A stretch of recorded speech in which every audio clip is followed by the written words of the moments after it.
I'm Ellie. Hi, I'm Maddie. Matt. So we did our project on 68 hours of hunger. And what is 68 hours of hunger?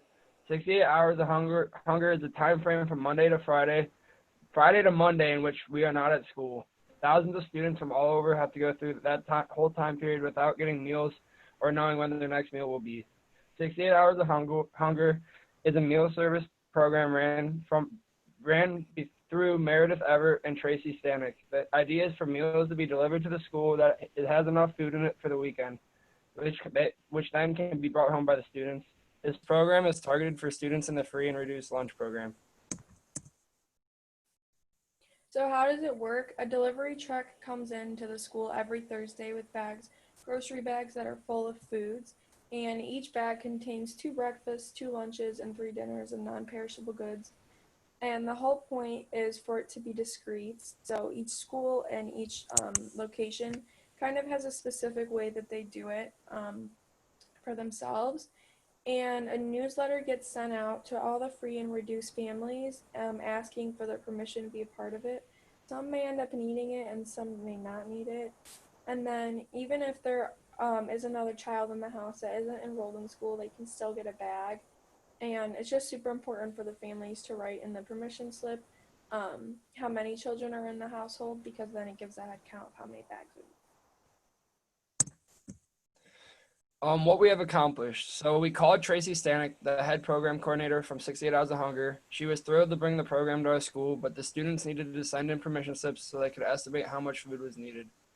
Our group also proposed our project to Mr.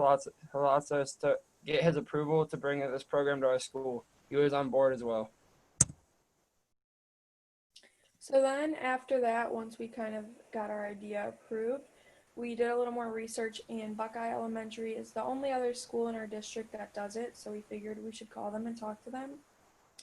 And we spoke on the phone with Mrs. Smolin, the principal, and she gave us a couple ideas, and then she put us on with Mrs. Gerboff, who is the lead coordinator for it at the school. She kind of organized it for them. And she just told us how they did it within the school and how the bags of food were distributed. But because they're an elementary school, we had to definitely, we took in account what she told us, but ours would have to be a lot different because it's easier because they're in elementary school because it's smaller. And then we spoke to Mrs. Gifford, the head of nutrition and food services at Riverside, because we're not able to get the list of free and reduced, the people on free and reduced lunches. Not even Mr. Liatzis can get that. It's very confidential, so we knew we'd have to get it or go through her for that. So we asked her to send the permission slip out, which she agreed to do. But because of everything that's been going on and we're not able to go to school, our project kind of came to a halt because no one can go to the school to pick it up, or we can't have the delivery truck come in.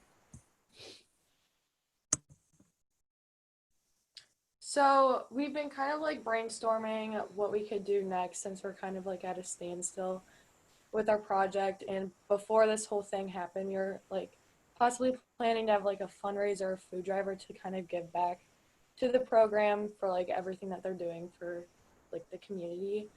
And since we couldn't bring it to the school this year, we are hoping that somebody could take on this project for next year and pick up where we left off, and that maybe even if we bring it to Riverside, it could kind of spread among the district to the other elementary schools in Lamouth. So this project opened my eyes to new resources in the community. Before this project, I didn't really know what 68 Hours of Hunger was, but now I know all about it.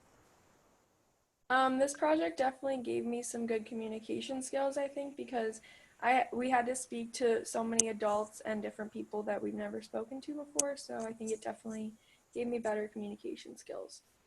Something this project has done for me is overall just made me feel like a better person, and it makes me think that I could do better things than what I already have done. And if you have any questions, my email is 21watsonm@riversideschools.net.